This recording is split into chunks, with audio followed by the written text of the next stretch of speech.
কবি উৎপল অধিকারীর লেখা শিশুর শিক্ষা।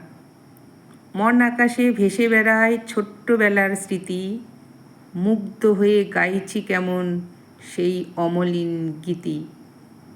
বুঝবে না কেউ শিশুর মন, আসল রোগটি কি? জ্ঞান গর্ভ কথার ব্যথায়, ফল হিতে বিপরীতি। ব্যক্তিত্বের বিকাশ বীজ ঘুমিয়ে আছে অন্তরে, সুশিক্ষায় জাগিয়ে তোলার কাজটি হোক সবন্তরে।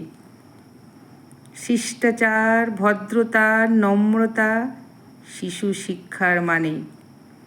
কার প্রতিভা কেমনতর কোন দূরদর্শী জানে।